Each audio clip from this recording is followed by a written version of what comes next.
जय हिंद दोस्तों, बहुत बहुत स्वागत है हमारी इस इन्फॉर्मेटिव वीडियो के अंदर। दोस्तों, अगर आप एक सर्विस प्रोवाइडर हैं, मैन्युफैक्चरर हैं या किसी भी तरह का रेस्टोरेंट चलाते हैं और जीएसटी नंबर आपने ले रखा है, आपने अपना जीएसटी नंबर अगर कॉम्पोजिशन स्कीम के अंदर ले रखा है तो आपको फॉर्मेलिटीज तो बहुत कम करनी पड़ती है, लेकिन करनी तो पड़ती है। साल में 4 बार आपको CMP 08 का फॉर्म भरना पड़ता है, जो कि आपका क्वार्टर खत्म होने के बाद 18 तारीख तक होता है। इसके ऊपर हमने ऑलरेडी वीडियो बना रखी है कि CMP 08 का फॉर्म कैसे भरें। अगर आपने चारों की चारों CMP 08 भर दी है, इसके बाद में आपको जीएसटी कंपोजिशन का GSTR 4 की रिटर्न भरनी पड़ती है। दोस्तों, ये आपको पहले 30 अप्रैल 2025 या जो भी आपका साल खत्म हुआ है 31 मार्च का, उसके 1 महीने तक भरनी पड़ती थी। अब इसको 2 महीने बढ़ा करके 30 जून तक कर दिया गया है। तो 30 जून से पहले पहले आप अपनी GSTR 4 की रिटर्न जरूर भर दें। आज इस वीडियो में practically live step by step दोस्तों 2 तरह से आप CMP 08 जो भरने के बाद में जो GSTR 4 का फॉर्म भरते हैं, 2 तरीके से भर सकते हैं, ऑफलाइन और ऑनलाइन।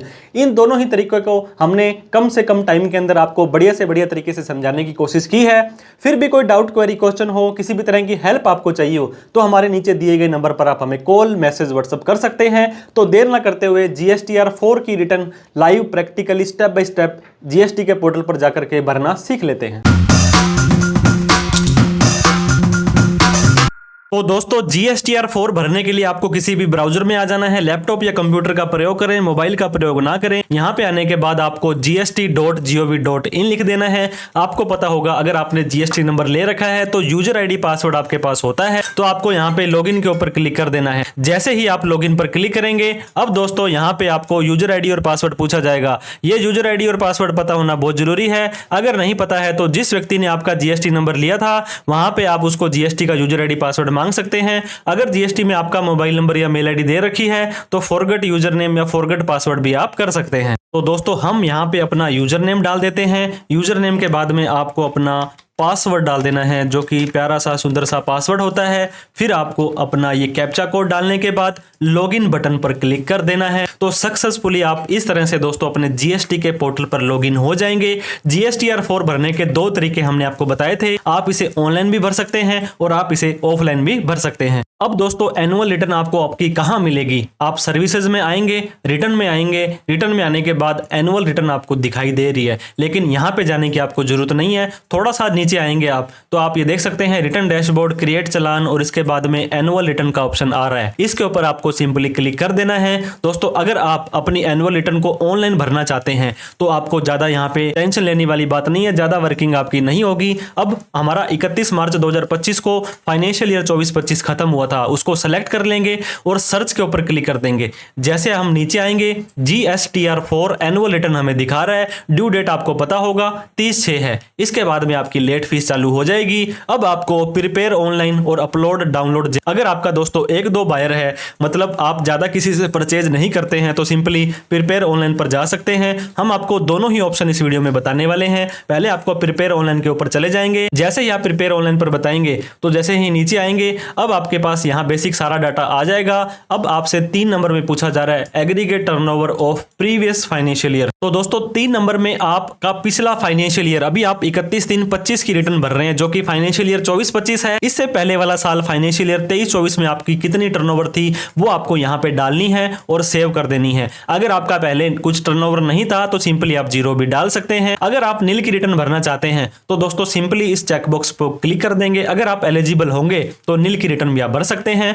अब आपको दोस्तों यहाँ पे जैसे ही सेलेक्ट करेंगे, ये आपको 4A, 4B, 4C, 4D, 5, 6, 7 इतने ऑप्शन आपको 1 बाय 1 भरने होंगे, ताकि आप ऑनलाइन भरना चाहते हैं अगर तो दोस्तों ऑनलाइन में एक बार मैं आपको क्विक बता देना चाहता हूं। ये देखिए, inward supply from registered supplier, जिस पे आपको RCM नहीं भरना है, सामने वाले ने ही अपना टैक्स भर दिया है। इस पे ही जैसे आप क्लिक करेंगे, उस व्यक्ति का GST नंबर डालना है, नेम ऑटोमेटिक आ जाएगा। इसके बाद में दोस्तों आपको यहाँ पे ऐड डिटेल पर क्लिक कर देना है। तो जैसे ही दोस्तों हमने यहाँ पे एक GST नंबर डाला, तो आप ये देख सकते हैं उसका लीगल नेम, ट्रेड नेम आ चुका है। अब हमें ऐड डिटेल पर क्लिक कर देना है। तो दोस्तों मान लीजिए हमने इस सप्लायर से 1 लाख रुपए का माल खरीदा है। आपको 1 लाख नहीं डालना है, आपको जितनी एक्चुअल परचेज की है वो डालनी है। और हमारा आइटम था 18% वाला, तो आप देख सकते हैं ये सेम स्टेट के अंदर था। हम राजस्थान में हैं और सामने वाला राजस्थान में है, तो CGST SGST ऑटोमेटिक ही आपका यहाँ पे आ चुका है। अब हमने सेव कर देना है। तो इस तरह से दोस्तों हमारा ये एक जो डेटा है दोस्तों दोस्तों सेव हो चुका है। इसी तरह से आप इसको एडिट करना चाहते हैं तो एडिट भी कर सकते हैं।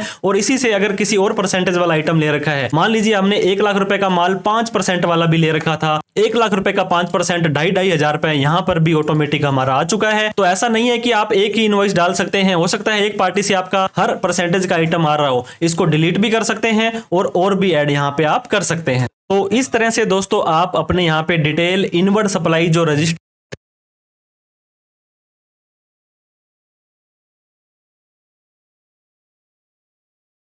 डाल सकते हैं। अगर आप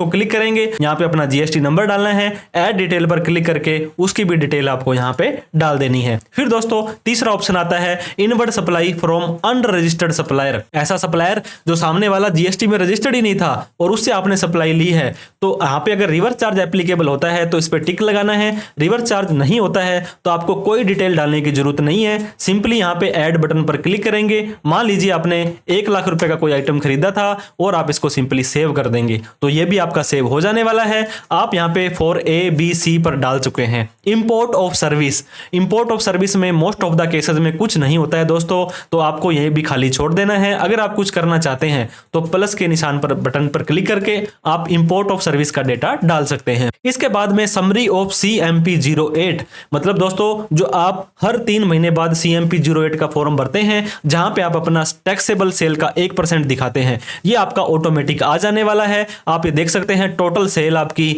और आपका इसका आधा परसेंट यहाँ पे CGST SGST में आ जाएगा और नीचे भी टोटल वहां पे फिर से आ रहा है। तो इस तरह से आप अपना 4ABCD5 इसके बाद में tax rate wise outward inward supply. अब दोस्तों यहाँ पे हमने 13,42,590 रुपए की सेल की थी और ये थी हमारी 1% के अंदर। तो ये देखिए 6712 ये चीजें हमारी यहाँ पे ऑटोमेटिक आ चुकी है, इसको भी हम कर देंगे सेव।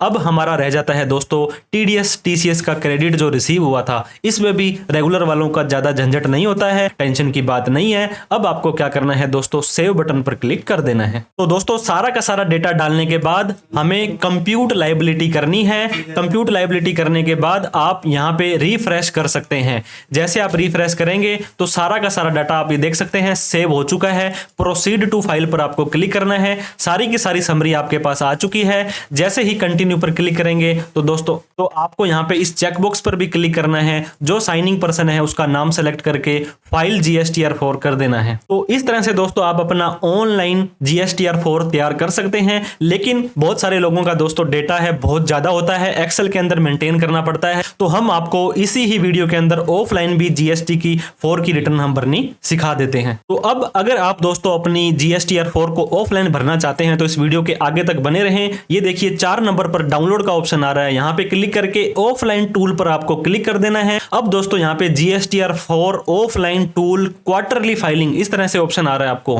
क्योंकि पहले आपको पता होगा GSTR4 क्वार्टरली होती थी, अभी कोई भूला भटका है तो उसके लिए भी ये जरूरी है। लेकिन लास्ट के अंदर आप आते हैं GSTR4 जो ऑफलाइन टूल है एनुअल, इसके ऊपर आपको आ जाना है। यहाँ पे दोस्तों आपको इसको डाउनलोड करना है, तो डाउनलोड का बटन ये दिखाई दे रहा है, इस पे क्लिक करेंगे, प्रोसीड पर क्लिक करेंगे तो एक जैसन की फाइल आपकी यूटिलिटी दोस्तों डाउनलोड हो जाने वाली है। इसको आपको जैसे ही आपने डाउनलोड की है इस फोल्डर के अंदर आपको चले जाना है। आपको इसको वहां पे दोस्तों जैसे ही डबल क्लिक करेंगे तो आपको पता होगा ये जो रार फाइल होती है इसको आपको अनजिप वगैरह करना पड़ता है। तो दोस्तों जैसे ही आपकी यूटिलिटी डाउनलोड हो जाएगी आप इसको अलग फोल्डर में भी रख सकते हैं, और जैसे ही आप यहाँ पे राइट क्लिक करेंगे तो आपको पता होगा इसको एक्सट्रैक्ट करना पड़ेगा। तो एक्सट्रैक्ट ऑल भी कर सकते हैं, या आप यहाँ पे दोस्तों विन रार पे जाकर के एक्सट्रैक्ट हेयर कर सकते हैं। तो आपकी ये जो एक्सेल की फाइल का अलग से फोल्डर बन जाएगा। जैसे ही इस पे डबल क्लिक करेंगे फिर से एक फोल्डर आपको दिखाई देगा, इस फोल्डर को ओपन करेंगे तो दोस्तों ये देखिए प्यारी सी एक्सेल की फाइल आपकी खुल जाने वाली है।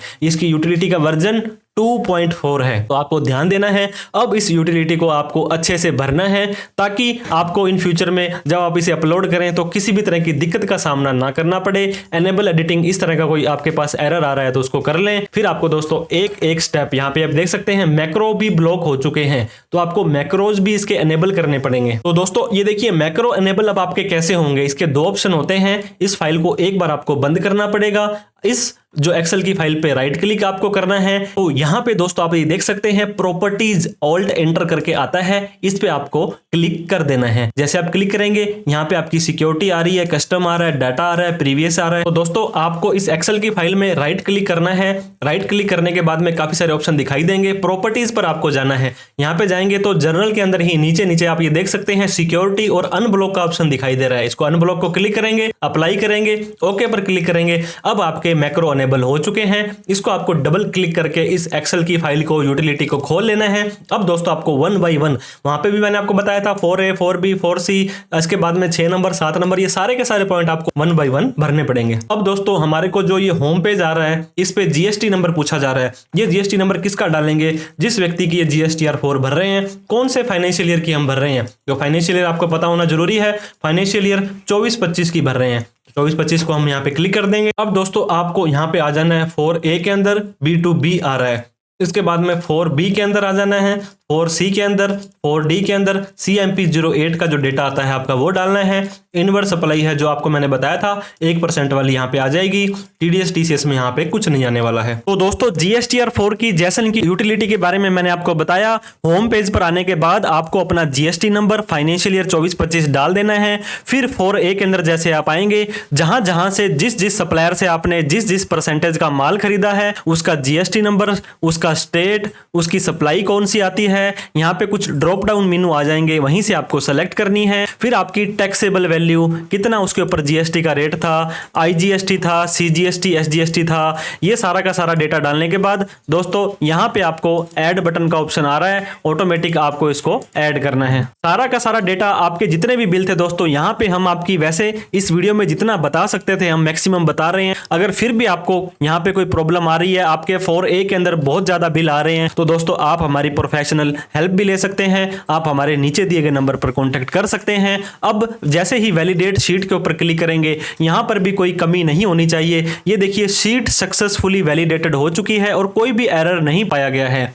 इसके बाद में यहां पे आप देख सकते हैं inward supply received from registered supply, जिसमें RCM भरा जाता है। तो दोस्तों आप ध्यान रहें, अगर आपके 4A में ऐसा कुछ रिवर्स चार्ज का आ रहा है तो आप इसको जरूर डालें ताकि कल को मिसमैच की प्रॉब्लम ना आए। अनरजिस्टर्ड से कोई माल खरीदा है तो आप यहां पे डाल सकते हैं। इसके बाद में आप इंपोर्ट ऑफ सर्विसेज है, CMP08 का जो डेटा दोस्तों आपने पिछले 4 CMP08 भरी है, इसको आप यहां पर भी डाल सकते हैं या हम पोर्टल पर आपको डाल के दिखा देंगे।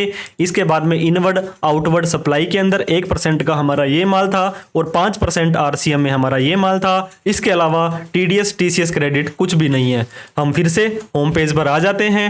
अब हमें generate JSON file to upload पर क्लिक करना है। ये बोलता है प्रोसेसिंग में take some time, please wait. आपको इसके ऊपर ओके कर देना है। सारी की सारी फाइल को प्रोसेस करने के बाद दोस्तों एक जेसन की फाइल बना देगा। अब ये बोलता है द शीट है वो सक्सेसफुली कैप्चर्ड हो चुकी है। अब आपको सेव करना है और इसको ऑनलाइन जाकर के अपलोड करना है। जैसे ही हम ओके करेंगे तो कहां पर आप इसे सेव करना चाहते हैं, आपको सिंपली दोस्तों वहां पे उस फोल्डर को सेलेक्ट कर लेना है। आपकी जेसन की फाइल अपलोड हो चुकी है। अब हम आपको लेकर के चलते हैं GST के पोर्टल पर। तो दोस्तों हम अब GST के पोर्टल पर लॉगिन कर चुके हैं, जिसके लिए आपको यूजर ID पासवर्ड ध्यान होना बहुत जरूरी है। एनुअल रिटर्न आपके पास यहाँ पे ऑप्शन आ रहा है, जिसको आपने सिंपली क्लिक कर देना है। अब हम 24-25 फाइनेंशियल ईयर की एनुअल रिटर्न भरने वाले हैं। हम सर्च पर क्लिक करेंगे। 30/6/2025 से पहले पहले भर देनी है। प्रिपेयर ऑनलाइन हमने ऑलरेडी आपको भरना बता दिया है। अपलोड डाउनलोड जेसन के ऊपर आपको क्लिक करना है। अब दोस्तों आपको यहाँ पे चूज फाइल करना है। अगर डाउनलोड करना चाहते हैं तो इस डाउनलोड्स पर आकर के आप यहाँ पे फिर से कर सकते हैं। अपलोड के ऊपर आपको आ जाना है। अब आपको चूज फाइल पर क्लिक करना है। आपने जो अभी जेसन की फाइल सेव की थी वो फाइल दोस्तों आपकी जहां पर भी पड़ी है उसको ढूंढ के लाओ और उसको यहाँ पे सेलेक्ट कर लो। तो जैसे ही दोस्तों हम जेसन की फाइल को यहाँ पे अपलोड करते हैं, आप देख सकते हैं इस तारीख को इस टाइम पे ये रेफरेंस आईडी है, स्टेटस इसका प्रोसीड आ रहा है और एरर कोई भी नहीं है। तो इसका क्या मतलब हुआ कि हमारी ये जो GSTR 4 की जेसन की फाइल बिल्कुल सही हमने अपलोड की है। एक बार में हमने बिना किसी एरर के इसको अपलोड अपलोड कर दिया है। तो अब दोस्तों हम क्या करेंगे, प्रोसीड टू GSTR 4 डैशबोर्ड पर क्लिक कर देंगे। तो हमारी पिछले साल की टर्नओवर जो थी वो हमने डाल दी है। अब हम आपको देखिए इनवर्ड जो आपकी सप्लाई रजिस्टर सप्लायर से आई थी, ये देखिए दोस्तों जितने भी आपके थे वो सारे के सारे डेटा यहाँ पर आप एक एक करके डालेंगे तो कितनी मेहनत करनी पड़ेगी, कोई क्लैरिकल मिस्टेक आपसे हो सकती है। तो हमने यहाँ पे ये सारा का सारा डेटा डाल दिया है। इसके अलावा दोस्तों आप यहाँ पे समरी ऑफ CMP 08 के अंदर भी आपका डेटा ऑटोमेटिक इसने उठा लिया है। मतलब सारे के सारे जो हमारे ये कॉलम थे 4A B C D और 5 6 7 यहाँ पे भरे जा चुके हैं। अब हमें क्या करना है, कंप्यूट लाइबिलिटी पर क्लिक कर देना है। कंप्यूट लाइबिलिटी पर क्लिक करने के बाद ऊपर रिफ्रेश का बटन आ रहा है, इसको भी आप रिफ्रेश करके देखेंगे। अब प्रोसीड टू फाइल का बटन एनेबल हो चुका है। एक बार फिर से आपको सारी की सारी समरी दिखा देगा कि आप एक बार देख लें कि आपने ये वाला डेटा डाला है, इनवर्ड के अंदर इतने रिकॉर्ड हैं, ये समरी के अंदर आ रहा है। एक एक चीज आपको यहाँ पे नहीं दिखाई जाएगी।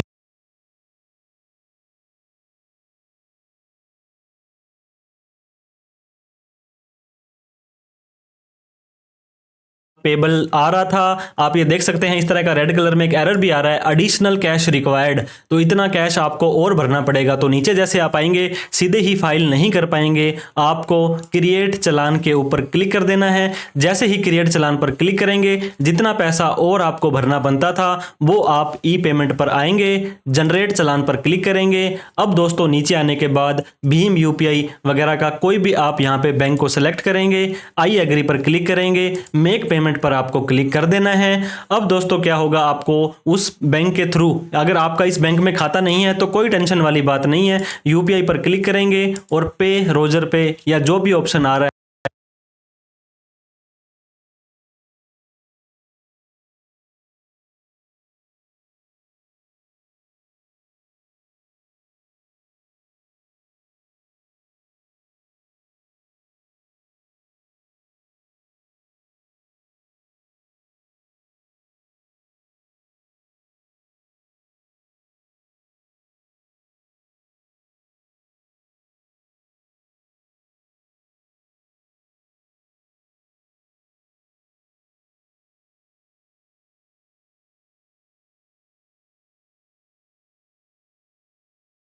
डाउनलोड भी कर सकते हैं आप अपनी पेमेंट का जो भी स्टेटस होता है, और 5 सेकंड के अंदर अंदर ये देखिए अगर आपको GST के पोर्टल पर लेकर के चला जाएगा। नहीं तो आप यहां पे प्रोसीड बटन पर क्लिक कर सकते हैं। इस तरह से आपका दोस्तों GST का ये देखिए your payment is successfully complete हो चुकी है। अब आपको कंटिन्यू के ऊपर क्लिक कर देना है। जैसे ही कंटिन्यू पर क्लिक करेंगे तो दोस्तों अब ये चेकबॉक्स आपका एनेबल हो चुका है। यहां पे आप जो ऑथराइज सिग्नेचरी को आप सेलेक्ट कर लेंगे, फाइल GSTR 4 के ऊपर आपको क्लिक करना है। अब आपको बोलते हैं जो भी लायबिलिटी डिक्लेयर कर रहे हैं वो रिवर्स नहीं होगी, वार्निंग दी जा रही है। आप सिंपली यस कर सकते हैं। नीचे आने के बाद दोस्तों file with EVC electronic verification code आप करेंगे, आपके मोबाइल और मेल पर सेम का सेम OTP चला जाएगा, वो आपको यहां। तो जैसे ही दोस्तों आप अपना OTP या EVC क्लिक करते हैं, जैसे ही दोस्तों आप वेरीफाई के ऊपर क्लिक करते हैं, अब आप यहां पे देख सकते हैं GSTR 4 और आपका GST का number financial year 24-25 has been successfully filed हो चुका है और आपका ये एक्नॉलेजमेंट नंबर भी इशू हो चुका है। आप GSTR 4 को चेक कर सकते हैं, यहां पर जाकर के आपके मोबाइल पर और मेल पर ये भेज दिया जाएगा। तो एक बार आपको डैशबोर्ड पर हम फिर से लेकर के आते हैं। नीचे आने के बाद आप देख सकते हैं फाइल रिटर्न्स के ऊपर जैसे आप आएंगे तो आपको CMP ही सिर्फ यहां पे दिखाने वाला है। तो आप सर्विसेज पर जा सकते हैं। इसके बाद रिटर्न्स में जाने के बाद एनुअल रिटर्न के ऊपर जैसे ही जाएंगे और आप फाइनेंशियल ईयर 24-25 को सेलेक्ट करके सर्च करेंगे, आप यहां पे देख सकते हैं GSTR 4 आपकी फाइल्ड हो चुकी है। तो इस तरह से दोस्तों आप अपनी GSTR 4 annual return composition tax payer के तौर पर फाइल कर सकते हैं। फिर भी कोई डाउट, क्वेरी, क्वेश्चन है, किसी भी तरह की आपको हेल्प चाहिए हो तो आप हमारे दिए गए नंबर पर कॉल, मैसेज, व्हाट्सएप कर सकते हैं। Thank you so much for watching this video. जय हिंद, जय भारत।